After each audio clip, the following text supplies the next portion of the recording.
어느 목회자든 가장 중요한 건 말씀과 기도, 영적인 부분이라고 생각을 하고요. 그러니까 특별히 이 교육부서들을 맡고 있는 목회자들이 더 이 유혹과 어떤 시험에 넘어지기 쉽다고 저는 생각을 합니다. 그래서 영적인 충만함이 가장 중요하다. 이게 드러나는 성과와 표면적으로 나타나는 결과와 상관없이 그 전하는 복음이 능력이 있기 위해서 저희가 정말 정결한 그릇으로 잘 준비돼야 한다.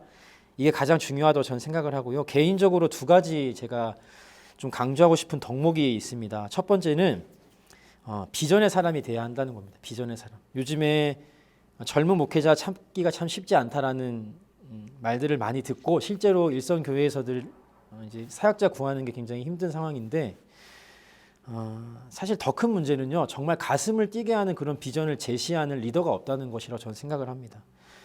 예수님이 제자들에게 사람 낚는 어부로 쓸 거야 라고 말씀하실 때 그들이 다 버리고 따랐지 않습니까? 이렇게 예수님처럼 가슴 뛰게 하는 비전을 주는 사람이 지금 없는 것이 가장 큰 문제다 생각을 하고 반드시 그런 비전을 제시하는 리더가 있는 곳에는 사람이 모이게 되어 있다라고 저는 생각을 하기 때문에 이 교육부를 담당하고 있는 리더의 자리에 있는 분들은 다 하나님 주신 비전으로 가득 찬 사람이 되어야 한다라고 생각을 합니다. 두 번째는요, 성실함입니다. 성실함. 이제 흔히 말하는 서번트 리더십, 섬기는 리더십이라고 이제 말들을 많이 하시는데 말로만 지시해서 리더의 자리를 지키는 그런 시대는 이미 지나갔고 이제 저희들이 사는 시대는 앞장서서 섬기는 리더가 진짜 리더의 위치에 설 수 있다고 저는 생각을 합니다. 가슴 뛰는 비전을 성취하기 위해서 기꺼이 힘든 일과 또 굳은 일을 마다하지 않는 그런 성실함을 보일 때 저는 그런 리더에게 많은 성실한 또 교역자들이 또 찾아올 것이라 저는 믿습니다. 그래서 저는 비전과 성실함, 이 두 가지가 저희가 가져야 될 굉장히 중요한 덕목이지 않을까라고 생각해 봤습니다. 네. 목사님 굉장히 영적인 말씀해 주셔가지고 제가 조금 세속적인 이야기를 좀 해보겠습니다. 이제 부교육자다 보니까 또 교육 총괄 목사다 보니까 담임 목사님의 눈치가 많이 보입니다. 그래서 눈치가 보인다는 것은 이제 교육부 사역 안에서의 목사님 성과 이야기를 하셨는데 어느 정도 사실은 그렇게 접근할 수 있는 것 같아요. 이제 보통의 담임 목사님들 죄송합니다. 담임 목사님들 많이 보시는 채널인데 그런 얘기를 많이 하세요. 이번 주 교육부 출석 어떻게 되지? 보고 네, 몇 명 왜 줄었지? 이런 얘기를 많이 하세요. 물론 중요하고 필요하죠. 관리가 필요한데 이제 개인적으로는 저희 담임 목사님께서 숫자에 대해서 한 번도 언급하신 적이 없습니다. 그러니까 물론 보고는 매주 드리지만 한 영혼을 숫자로 볼 것인가 아니면 정말로 목양의 대상으로 사랑의 대상으로 볼 것인가 하는 그 문제가 교육총괄 목사한테는 항상 좀 어려운 점인 것 같아요. 그래서 이 아이들을 정말 한 명의 그리스도의 제자로서 양육하는 데 있어서 그 관점을 바꾸는 게 교육총괄 목사로서 굉장히 중요한 부분이라고 생각하고요. 또 중요한 것은 담임 목사님께서도 이제 작년 목회를 중점적으로 하시기 때문에 이제 교육총괄 목사는 그 교육부의 모든 책임을 지고 있다고 생각합니다. 그러다 보니까 책임감도 굉장히 많은 것도 사실이고요. 그러다 보니까 담임 목사님과 또 교육부를 어떻게 중개해 줄 것인가. 중개자의 역할은 저는 이 교육총괄 목사가 굉장히 중요하다고 생각합니다. 그래서 저는 담임 목사님을 굉장히 귀찮게 해드립니다. 목사님, 이번 주에 이런 일이 있었어요. 교육부에서 우리 아이가 이런 간증했어요. 목사님께 카톡을 많이 드립니다. 목사님께서 그 간증을 보시고 때로는 저도 모르게 언젠가 갑자기 설교 때 그 예화를 쓰시는 거예요. 우리 아이가 이런 고백을 했다더라. 그러면서 이 교육부에서 일어났던 그 하나님의 역사가 담임 목사님의 입술을 통해서 전 교회의 역사로 드러나게 되는 거죠. 그런 것을 보면서 교육총괄 목사의 역할은 담임 목사님께서 교육부에 더 관심을 가지실 수 있도록 그리고 교육부에 일어났던 수많은 그 좋은 하나님의 역사의 사건과 간증들을 담임 목사님께 많이 올려드리는 게 저는 중요하고 필요하다고 생각합니다.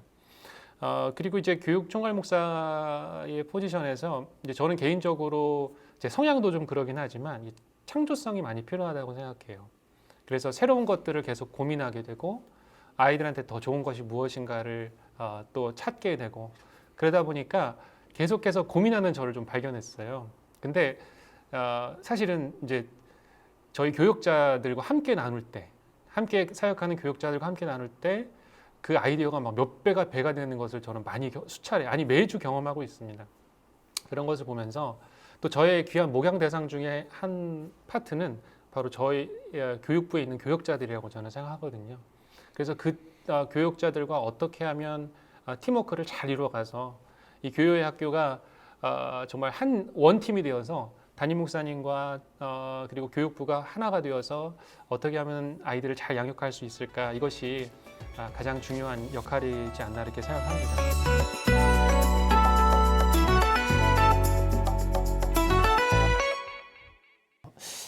특별한 뭐 새로운 노력이라고 하기는 조금 어렵지만 저희 교회가 가지고 있는 좀 구조를 좀 말씀을 드리면 저희가 이 월마다 그 월간 목회 보고라는 시간이 있고요. 또 상반기 하반기 목회 세미나라는 시간이 있습니다. 굉장히 중요하고 이제 목회 포인트들을 제시해 주시는, 비전을 제시해 주시는 그런 시간들인데, 그걸 통해서 모든 교회 교육자들이 하나의 비전과 목회 주안점을 가지고 부서로 흩어지고, 그리고 또 그 부서들 사이에서 이제 그 비전을 이루기 위해서 협력을 하는 과정들이 저희 교회 안에는 자연스럽게 이미 문화처럼 되어 있고요. 저희가 그 주중에 있는 그 교육기관들을 만들면서 굉장히 좀 새로운 형태의 이런 소통이 이루어지고 있는 것을 제가 발견하게 됐는데, 예를 들면 샤이닝 스쿨에 학생이 다니고 있으면 그 학생의 부모님, 또 그 학생의 담임 선생님, 또 청년 선생님, 교과 선생님은 또 권사님, 장로님, 그리고 간식 봉사하시는 또 다른 권사님, 이렇게 한 아이를 두고 굉장히 많은 그런 관계들이 형성이 되어 있는 것을 저희가 보고 그 모든 분들에게 목회를 하기 시작했습니다. 그래서 청장년에도, 장년에도, 노년층에도, 그리고 교회 학교에도 이런 식으로 그 부서, 하나의 부서가 이제 허브 역할을 하면서 우리가 이런 비전을 받았습니다, 우리는 이렇게 할 것입니다 라고 선포할 때 그게 각 부서에 자연스럽게 이렇게 흘러가는 것들을 저희가 경험하고 있고요.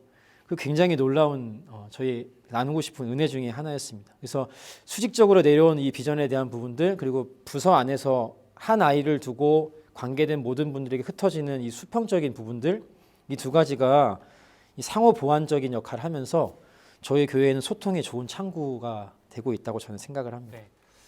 일단은 그 많은 교회들이 교구 목회자와 또 교육부 목회자들이 이렇게 분리가 되는 현상을 이렇게 많이 보게 됩니다. 그러다 보니까 교구 목회는 교구 목회대로 따로 돌아가고 있고, 교육부 목회는 또 교육부 목회대로 그렇게 진행되고 있는 교회들이 대부분인 것 같습니다. 근데 이제 그것을 상쇄하기 위해 목사님 말씀해 주신 것처럼 이제 담임 목사님의 비전 아래서 이제 충신교회가, 그러니까 교회가 가지고 있는 비전이 다음 세대를 세우는 가장 큰 목적과 비전이 있기 때문에 그 비전을 향해서 교구 목회도 한 방향, 그러니까 일렬 정렬이 되고 있는 상황 가운데 있는 것을 보게 되고요. 그리고 예를 들어서 이제 담임 목사님께서 이런 말씀을 하세요. 교구 목사님들한테 신방할 때 가장 첫 번째 질문 중 하나는 필수 질문, 가정예배 잘 드리고 계세요? 라는 질문을 이렇게 드리게 합니다. 그 안에는 다양한 요소들이 포함되어 있는 것 같습니다. 그러니까 예배에 대한 요소도 포함되어 있고, 가정에서의 신앙 활동에 대한 점검도 포함되어 있고, 그 다음에 지금 그 교육부와 연결된 그 사역에 대한 부분까지도 다 터치하고 있는 것이거든요. 그런 것을 보면서 이제 저 개인적으로 많이 노력하는 것 중에 하나는, 제가 교구 목사님, 저희 교회도 이제 많은 이 영상을 보시는 우리 교회들이 그러시지 않을 수도 있지만, 이제 저희는 사무실이 좀 따로 있습니다. 그래서 교구 목사 사무실과 교육부 사무실이 따로 있는데, 그러다 보니까 저는 그 교구 목사님들하고 시간을 많이 보냅니다. 왜냐하면 저도 이제 교구의 사역에 대한 이야기를 제가 많이 알아야 그것이 어른들과 동떨어지지 않는 교회 전체 사역이 되기 때문에 그거에 대한 인사이트를 많이 얻기 위해서 교구 목사님들과 많은 이야기를 하려고 노력을 하고요. 그리고 또 하나 중요한 것 중에 하나가 교구 사역하고 교육부의 사역은 긴장 관계가 절대 아니다. 네, 그래서 서로가 협력하는 사역이지 이 긴장 사역이 아니라는 것을 저희가 좀 인식했으면 좋겠습니다. 그래서 이 교육부에서 이제 저희 전도사님들이 그 신방을 그 웹 교적에 많이 올립니다. 그러면 심지어는 교구 목사님들이 그 신방 기록을 보고 도움을 받는 경우가 많이 있습니다. 그러니까 예를 들면 아이에 대한 기록들이 많이 남아 있거든요. 아이가 어떻게 예배드리고 있습니다. 그리고 이런 활동들을 했습니다. 그럼 교구 목사님들이 그 신방 기록 아이디한 기록을 보시고 부모님을 신방할 때 너무 신방의 이야기거리가 많은 거예요.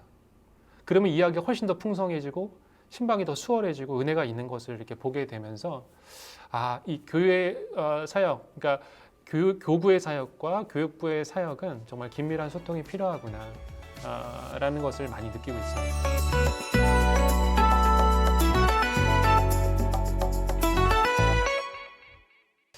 교육 계획을 수립하는 게 참 어려운 시대가 됐죠. 그래서 이 코로나 시대 가운데 저희도 막 어떻게 할지를 몰라가지고 막 많이 방황하고 고민을 많이 했는데요.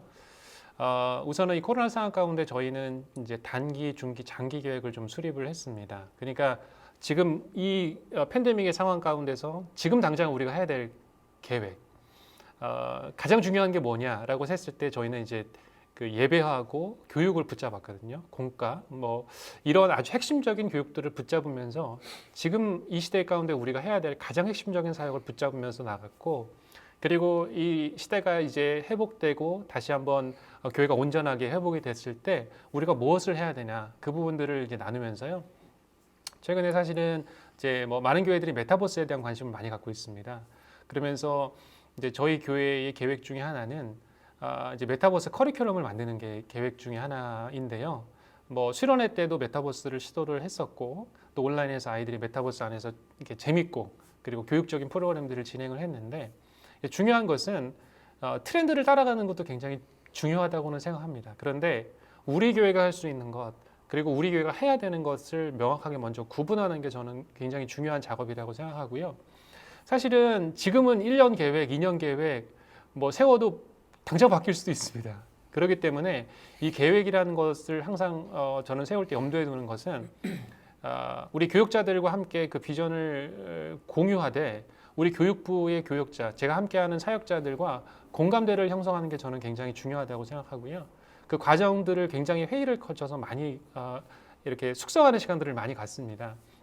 그래서 저는 이제 개인적으로는 저희 교육자들한테 일일이 지시를 좀 많이 안 하는 편이에요. 그래서 교육자들이 그 부서 안에서 큰 줄기, 큰 저희 교회 안에 사역 틀 안에서 마음껏 사역할 수 있도록 조금 이렇게 열어두는 편입니다. 그래서 이 부서 안에서 보면 아동부 안에서도 뭐 유년부, 초등부, 소년부 다 다른 프로그램들을 진행하고, 그러니까 물론 큰 프로그램은 진행하지만 그 안에서 진행되는 디테일한 것들은 굉장히 특성들이 드러나는 것을 이렇게 보게 됩니다.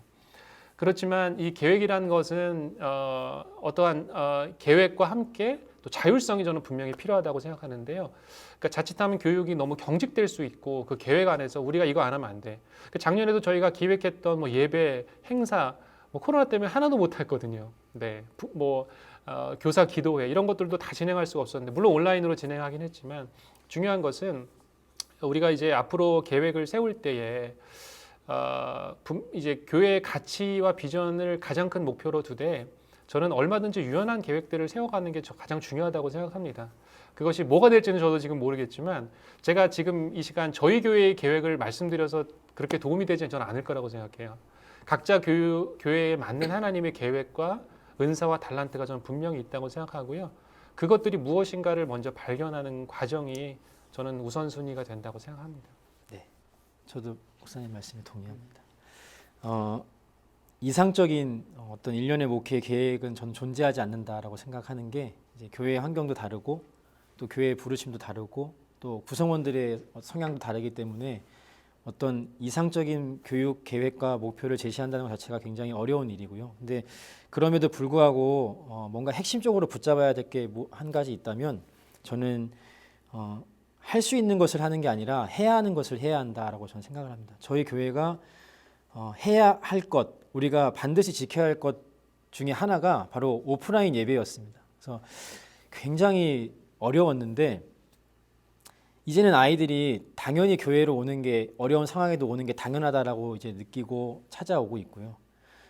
쉬지 않고 계속해서 그 오프라인 예배를 지켜왔던 것들이 저희 교회에게 맡겨진 너희가 해야 할 것이라고 저는 생각을 했습니다. 그래서 힘들지만 어렵지만 우리가 할 수 있는 것을 하는 게 아니라 분명히 주시는 그 마음, 비전을 가지고 해야 할 것을 해야 한다. 이게 중요하다고 생각을 하고요. 또 한 가지는 맥을 같이 해야 된다고 생각을 합니다. 중구난방으로 하는 것이 아니라 예를 들어서 가정 예배를 세워야겠다라고 하면 세미나, 기도회, 또 어떤 이벤트나 프로그램 모든 것들이 다 하나의 방향성을 가지고 집중되어야 이런 위기의 시대에 열매를 맺을 수 있다라고 생각을 하고, 저희도 그 부분에 다른 여러 가지 행사들이 있지만 다른 것들 다 제하고 중요한 부분들, 저희가 해야 할 것들에 집중해서 그 맥을 같이 이어나가려고 노력을 많이 하고 있습니다.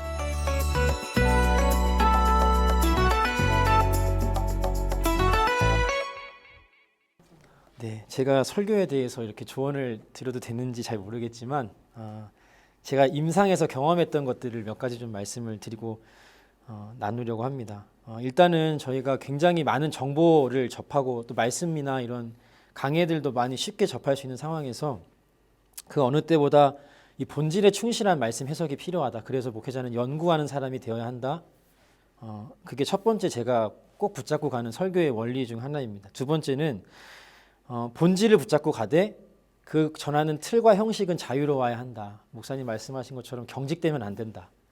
요즘 아이들에게 경직되는 순간 아이들은 귀를 닫고 안 듣잖아요. 그래서 그런 부분들이 좀 자유롭게 이 시대의 트렌드와 문화를 저희가 잘 체득해서 어색하지 않게 아이들에게 복음을 전하는 통로로 사용될 수 있도록 준비돼야 한다. 그리고 세 번째는 사실은 저는 이게 제일 중요하다고 생각을 합니다. 제가 그 매일마다 0세부터 6학년까지 예배를 이제 드리거든요. 4번의 예배가 있는데 예배는 실패하지 않죠. 그러나 저의 미숙함과 실수로 메시지가 전달이 안 되는 경우는 있다고 생각을 합니다. 그래서 그 메시지가 잘 전달되기 위해서는 사실은 단에 올라서기 전에 이미 그 승패가 난다고 생각하는 이유가 관계성이 중요하기 때문입니다. 그래서 설교도 중요하지만 그 듣는 아이와 설교자 간에 이미 형성된 이 신뢰관계가 없으면 그게 자꾸만 튕겨져 나간다는 것을 제가 많이 느꼈고, 그래서 사실은 이 설교를 준비하는 시간 이외에 이 아이들과 라포를 형성하는 게 어쩌면 굉장히 중요하고 설교 준비 안에 포함이 되어야 하지 않을까라고 저는 생각을 해봤습니다. 네, 목사님 말씀에 굉장히 많이 공감하고요. 목사님이 오늘 완전히 영적인 컨셉을 잡으신 것 같아요. 그래서 저는 조금 부드러운 이야기를 좀 드리자면, 개인적으로는 그 작년 설교보다 저는 교회학교 설교가 더 어렵더라고요. 제 개인적으로는 그렇습니다. 이제 이유 중에 하나는 작년 설교 같은 경우에는 개인적인 연구의 영역들이 좀 많이 필요한 것 같습니다. 그러다 보니까 말씀을 묵상하고 또 주석을 하고 이런 일련의 과정을 통해서 제가 말씀의 연구를 하게 되면 좋은 설교가 나름대로 나올 수 있다고 믿는데, 목사님 말씀처럼 교회 학교는 우리 아이들이 너무나 변화무쌍하고 또 집중력도 약하다 보니까 아까 말씀드린 것처럼 우리 아이들이 평상시에 이 말씀을 얼마만큼 들을 준비가 됐는지가 전 중요하다고 생각해요. 그래서 목사님 말씀하신 것처럼 그 교역자의 라포, 평상시 우리 아이들과의 관계, 그것들을 통해서 내가 사랑하고 존경하는 목사님 말씀 내가 듣고 싶다. 귀가 열리고 마음이 열리게 되는 것들을 이렇게 보게 되거든요. 그리고 이제 개인적으로는 그 설교를 위해서 좀 평상시에 그런 예와 같은 스크랩들을 많이 좀 하는 편입니다.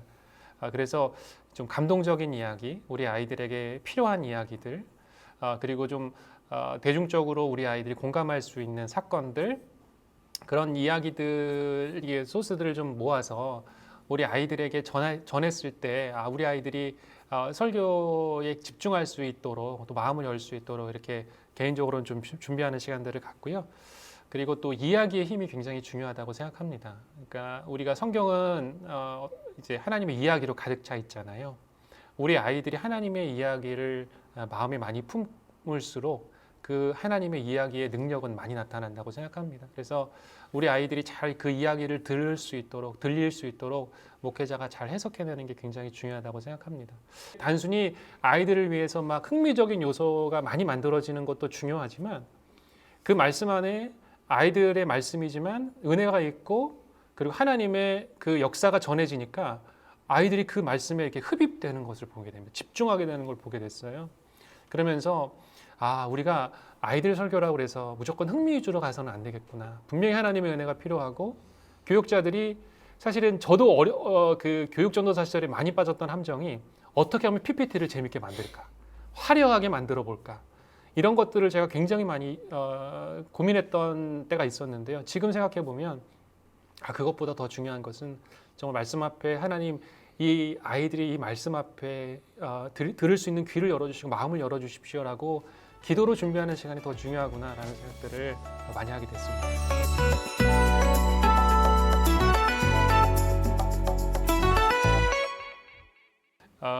교육총괄 목회를 하다 보면 이제 저 개인적으로는 저희 교회가 좀 특수한 상황이 있긴 하지만 저는 이제 부서를 맡진 않습니다. 그래서 제가 담당 부서가 없습니다.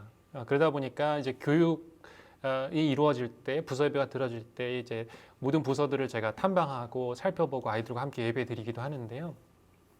그러다 보니까 이제 개인적인 좀 지극히 개인적인 일일 수 있지만 이제 목양 대상이 저한테는 분명하지는 않습니다. 그러다 보니까 전체 아이들이라고 제가 이제 생각하다 보니까 목양 대상이 너무 넓어지는 것도 좀 있고 또 우리 선생님들 같은 경우에도 제가 교사 교구를 맡고 있지만 경조사들을 제가 챙기지만 그럼에도 불구하고 또 교구 목사님들이 계시기 때문에 제가 그 포지션에서 오는 약간의 애매함들이 좀 저 안에 존재하더라고요.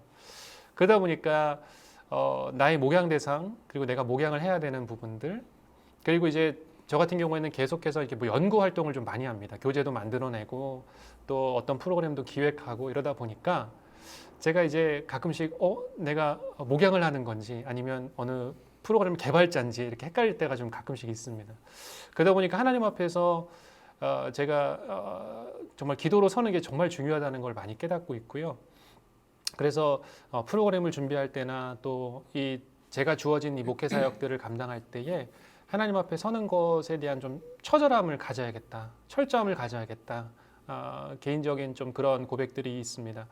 그리고 이제 교육총괄 목사로서 항상 제가 고민하는 것은 이 창조성을 계속해서 많이 발휘하다 보니까 이제 일반 도서들도 많이 읽게 됩니다. 그러다 보니까 제가 가끔씩은 제가 무엇을 연구하는 건가, 목양을 연구하는 건가, 아니면 일반 도서를 더 많이 보는 저의 모습을 또 때로는 발견하면서 내가 지금 제대로 목회를 하고 있는 것인가라는 고민을 할 때가 있습니다. 그런데 우리 부모님들에게 제가 설교를 할 때도 그렇습니다. 그러니까 뇌과학 얘기를 할 때가 있어요. 우리 아이들의 지금 뇌의 상태, 성장 과정, 그 사춘기의 뇌는 마치 도마뱀의 뇌처럼 바뀐다. 이런 얘기를 하면 굉장히 공감을 많이 하세요. 그러니까 이러한 다양한 부분들을 제가 고민하고 연구하면서 제 안에서 항상 찾아오는 그 갈등들이 좀 있는 것 같아요. 그래서 내가 제대로 목회를 하고 있는 건가? 또 심지어는 이런 불안감도 솔직히 있습니다. 내가 교구 목회에 멀어지는 건 아닌가?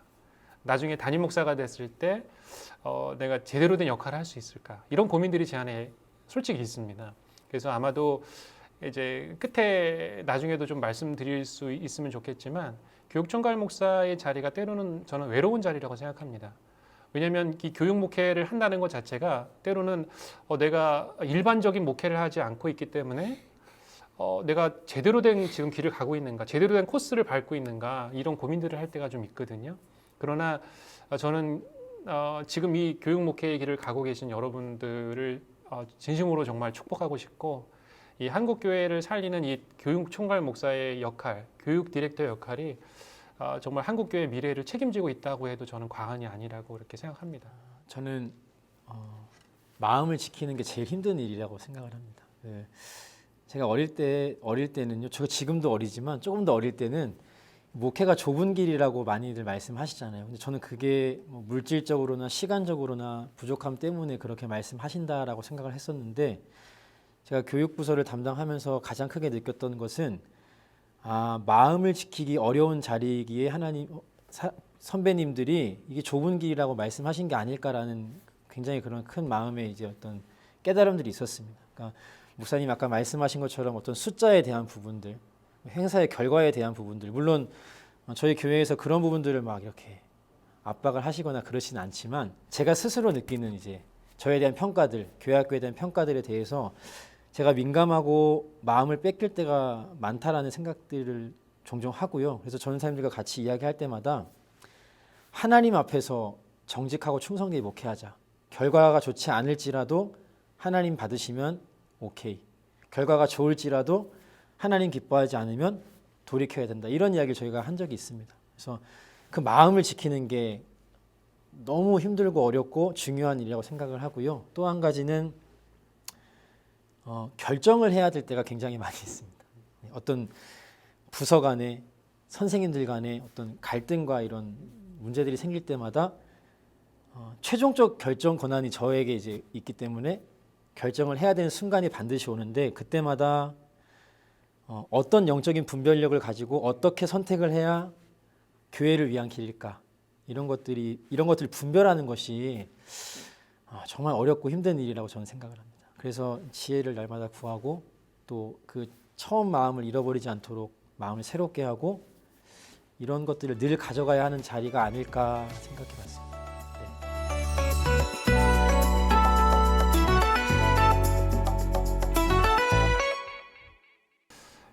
그 도스토옙스키의 까르마조프가의 형제들의 그 책을 보게 되면 이런 얘기가 있습니다. 어린 시절에 즐거운 추억이 많은 아이들은 이제 성인이 돼서도 행복할 것이다, 즐거울 것이다 이런 얘기를 많이 합니다.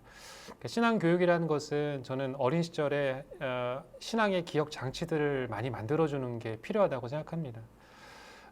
이제 신명기의 말씀을 보면 하나님께서 기억하라라는 말씀을 그렇게 많이 하세요. 기억하라. 이 가나안 땅에 입성하기 전에 하나님께서 베풀어 주셨던 그 수많은 은혜의 기억들, 그 신앙의 하나님 역사들, 간증을 너희들 반드시 기억하고 그것들을 다음 세대에게 전수하라라고 말씀하시거든요. 그러니까 신앙 교육이라는 것은 그 부모 세대에게서 오는 그 신앙의 어떠한 그 기억들, 그것이 가정 예배가 될 수도 있고, 또 수련회가 될 수도 있고, 말씀의 순간이 될 수도 있고, 다양한 프로그램이 될 수도 있습니다. 중요한 것은 그 아이들이 그 시간을 통해서 하나님을 기억해내는 거죠. 하나님이 나와 함께 하시는구나. 하나님 평생 나와 함께 하시고 나를 인도하실 거구나. 라는 것들을 어린 시절부터 확신을 가지고 평생의 삶 가운데 그 은혜들을 가져가는 거죠. 기억하고 가져가고 키워가고. 그래서 저는 그 도스토옙스키의 말을 인용하면서 우리 아이들에게 신앙의 추억을 많이 만들어줘라. 아까도 말씀드렸지만 부모와 함께하는 예배를 드리기 시작하면요, 아이들이 혼자 드리는 예배가 아니라 부모와 함께하는 신앙의 추억이 생기는 것이거든요. 그럼 나중에 그것이 이야기거리가 되고 또 가정 예배 때 그런 은혜들을 나눌 수 있는 기억의 장치들이 되는 거죠. 그러면서 이 가정교회 연계사역을 제가 계속하면서 항상 느끼는 것은 이 신앙교육의 핵심은 바로 그 수많은 기억 장치들을 아이들에게 얼마만큼 많이 만들어주느냐, 그것이 우리 아이들이 성장할 수 있는 가장 귀한 밑거름이 된다라고 믿습니다. 이 아이들에게 신앙의 좋은 기억들을 이제 물려주는 것, 저는 이제 그 물려주는 방법에 대해서 좀 초점을 맞춰서 말씀을 드리고 싶은데, 제가 하나님의 인도하심이겠죠. 전에 있던 이제 목회지에서도 거의 아이들과 생활하다시피 이렇게 살았고, 그리고 지금 있는 여기도 주중 교육 기간 때문에 거의 하루 종일 애들이랑 거의 부대끼며 살고 있습니다. 토요일까지 이제 문화센터가 생겨서 이제 거의 일주일 내내 아이들과 함께 생활을 하고 있는데, 저는 이 하나님의 말씀과 언약을 가르치는 방법이 살아내는 것이라고 생각을 합니다. 그래서 교사도 살아내야 하고 그 살아내는 모습을 통해서 아이들이 그것을 닮아가는 것. 그래서 같이 살면서 하나님의 임재와 동행하심을 경험하는 게 이 진짜 신앙 교육이 아닐까라고 생각을 하고요. 가정 예배에서도 강조하는 것이 그런 겁니다. 부모님들이 살아내시면 아이들이 자연스럽게 따라오게 되어 있습니다. 살아내는 것, 그러니까 교사라서 일방적으로 가르치는 게 아니라 이 아이의 모습을 통해서 배우기도 하고 그렇게 같이 공동체 안에서 누리고 살아가는 것, 하나님이 경험하는 것, 그게 신앙 교육의 어떤 중요한 포인트이지 않을까, 전수하는 방법이지 않을까라고 저는 생각합니다.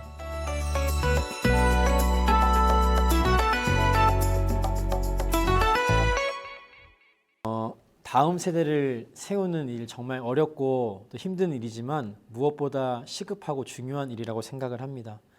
어려운 길이기 때문에 주저하기도 하고 또 저희가 머물 때도 참 많이 있죠. 그런데 우리는 길이 열려야 가는 사람이 아니라 우리가 걸어갈 때 길이 열리는 것을 기억하시기를 바랍니다. 그래서 용기를 가지고 부르심을 따라서 지금 바로 시작하는 것이 하나님이 가장 원하시는 모습이 아닐까. 사실 고민과 갈등들과 문제들은 정말 다양하고 거기에 대한 답을 다 드릴 수가 없겠죠. 근데 그러나 우리가 걸음을 내디딜 때 하나님이 길을 여신다는 그 불변하는 진리가 우리에게 가장 완벽한 답이 아닐까 저는 생각을 합니다. 용기를 가지시고 저희가 함께 있는 위치와 또 역할은 다르지만 하나님 나라를 위해서 한 걸음 믿음의 걸음을 같이 걸어가는 그런 동역자가 되었으면 좋겠습니다.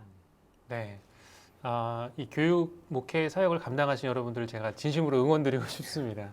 사실 교육 목회를 하다 보면 이제 일반 목회에 대한 어떤 갈증도 생기기 마련이고 내가 이 길을 계속 가는 것이 맞는가라는 고민도 많이 하게 됩니다. 사실 코로나 상황 가운데서 우리 교육 전도사님들, 교육 목회자들이 없었으면 교회의 미디어 사역이 이루어지지 않았을 것입니다. 아마 대부분의 많은 교회들이 교육 목회자들의 그 미디어 역량 그리고 그 습득력 때문에 온라인 사역들을 다 감당할 수 있었다고 저는 생각합니다. 이 교육 사역은 앞으로 더 저는 확장되고 그 영역이 넓어지리라고 생각하고요. 앞으로 한국 교회는 이제 가정교회 연계 사역이 주축이 되고 중심이 되는 시대가 되었습니다. 그렇게밖에 될 수가 없고요. 그렇기 때문에 이제 교육 목회에 발을 들여 오신 여러분들을 진심으로 축복하고 싶고 또 오늘 제가 드렸던 그 말씀 중에 가정교회 연계 사역에 대한 방향성으로 여러분들이 앞으로 교육 목회를 하셨으면 참 좋겠다. 그게 간절한 부탁이고요. 저희 교회가 제가 조금 앞서서 해보니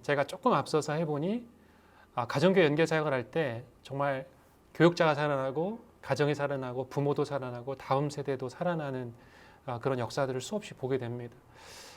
여러분의 길을 진심으로 축복하고 싶고요. 교육 목회자로서 잘 성장하셔서 또 어느 곳에 가든지 또 교육 목회자로서 귀한 역할 감당하시는 여러분들이 되셨으면 좋겠다라는 말씀 드리고 싶습니다. 네, 축복합니다.